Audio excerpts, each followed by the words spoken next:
सास का मायका प्रेम।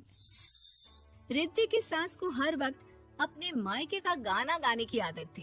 अरे बस करना माँ, मामा का ये किस्सा तो 50 बार पहले भी सुना चुकी है। अरे हाँ, तो क्यों ना बताऊं। तेरे चाचा तो उस वक्त हाथ झाड़ कर खड़े हो गए थे। तब मामा ही था तेरा जो आगे आया और मदद की। देखो अब ठीक है ना, जो हो गया सो हो गया। क्यों एक बात को हमेशा गाती रहती हो। अब तो बहू घर आ गई है, उसे तो सबको मान कर चलना है ना कि सिर्फ सास का मायका ही समझेगी वो। तभी वहाँ रिद्धि आ जाती है। माँ, आज मैं घर जा सकती हूँ? माँ को मेरी बहुत याद आ रही है। शादी के बाद एक बार भी नहीं गई। हाँ तो कौन जाता है। अरे मेरी शादी के बाद जब मैं विदाई होकर आई, इतना बड़ा ससुराल मेरा, खाने वाले 10 लोग और बनाने वाली मैं सिर्फ एक। ऐसा लग रहा था जैसे सिर्फ खाना बनाने के लिए ही ब्याह किया है। वो तो मेरा भाई था, गांव से एक काम करने वाली चाची को भेज दिया जो मेरा हाथ पटाती थी, और उसको पैसा, खाना, कपड़ा, रहने के लिए कमरा, वो सब किससे दिया था? तुम्हारे भाई ने। ये मामला रोज का था। ससुर भी जब गुस्सा होते तो वो सारी बात कह देते जो उनके मन में इतने समय से चल रही थी। मेरा भाई, भाभी, भतीजा, भतीजी सब छुड़वा दिया। मैंने जीवन भर सिर्फ तुम्हारे परिवार वालों से निभाया, लेकिन अब भी चैन नहीं है तुमको। बहू के सामने सास को लगा कि उसकी बेइज्जती हो रही है।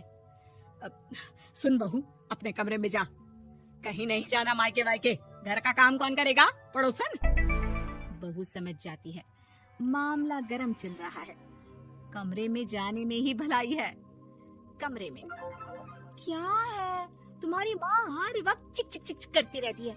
कल ताई मिली थी तुम्हारी मुझे, लेकिन मजाल है सासू माँ की उन्होंने एक बुराई की हो, लेकिन सासू माँ हाँ, जब देखो तब ससुराल के लोगों की बुराई करती रहती है। बेचारे पापा जी कितना मिस करते हैं अपने घर वालों को। मेरा तो बड़ा मन करता है कि ताऊ जी, चाचा जी और सब मिलकर रहे, ना साथ रहे लेकिन आना जाना तो ठीक से रखे।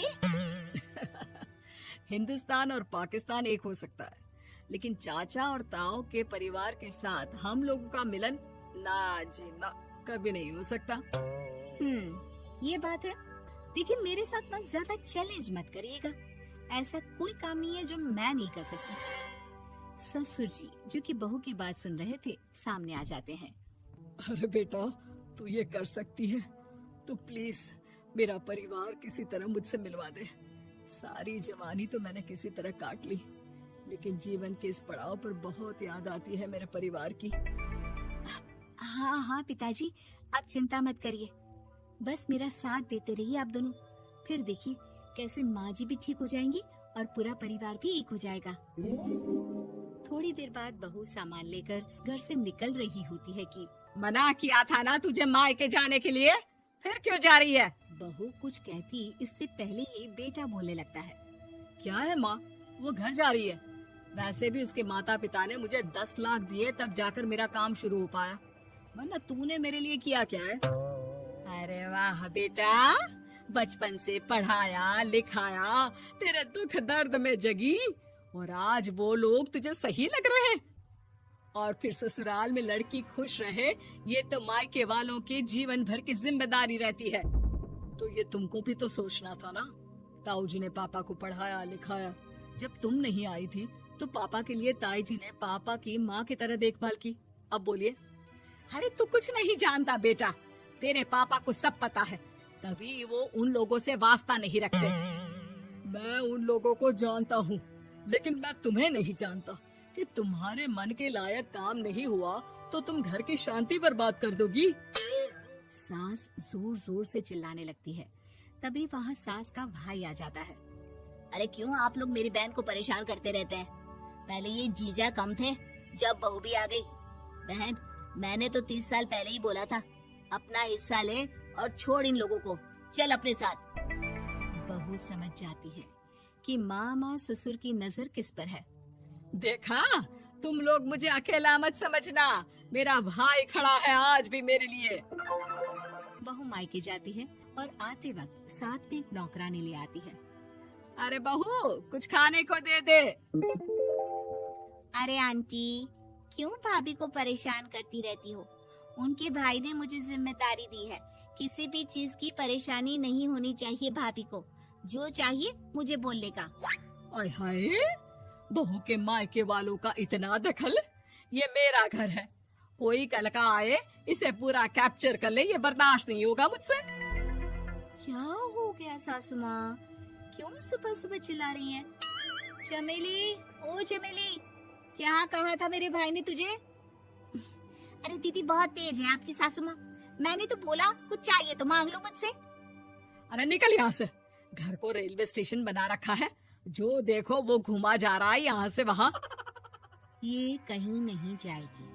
ये जाएगी तो घर का काम कौन करेगा? मैं। हाँ, और क्या करती हैं बहुएं? घर का काम ही तो करती हैं, इसमें नया क्या है? तभी वहाँ ससुर जी आ जाते हैं। हाँ, तो यही बात तो तुम्हें भी समझनी चाहिए थी ना।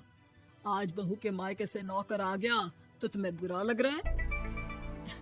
अरे तो उस वक्त गर्मा गर्म खाना तो सबने खाया ना। ऐसा तो नहीं है कि मेरे मायके का नौकर था तो सिर्फ मेरे लिए बनाता था। अरे निकालो इसे फिलहाल, बाद में बात करती हूँ।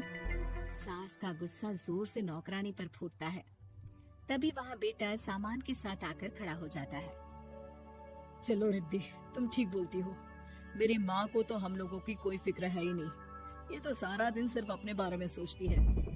और देखिए, मैं अब से कह रही हूँ कि अब से इस घर की तरफ आपको देखना भी नहीं है। नहीं आना आज के बाद इन लोगों से मिलने। हाँ हाँ, बस कभी कभी दिन में 2 बार मिलने आ जाओ। नहीं, बिल्कुल नहीं। ससुर झूठा नाटक करते हुए। मेरी बीवी ने मुझे मेरे ही परिवार से दूर कर दिया, आज बहू मेरा इकलौता बेटा दूर कर रही है। हाय, कैसे जीऊंगा मैं? वाह, वो भाई जो आपको बेटे की तरह मानता था, उन्हें छोड़ने में तो दुख नहीं हुआ। आज खुद का बेटा छोड़कर जा रहा है तो कैसे जीऊंगा? बढ़िया है। अब सास समझ चुकी थी कि उससे गलती क्या हुई है। मुझे माफ कर दे बहू, अब मेरी समझ में आ गया कि अपनों से दूर कर बीवियां पति का भला नहीं बल्कि उन्हें जीवन में अकेला कर रही है। मुझे माफ कर दे, मैं अब सबसे माफी मांग लूंगी। ससुर जी दूर से बहू को थम्स अप दिखाते हैं।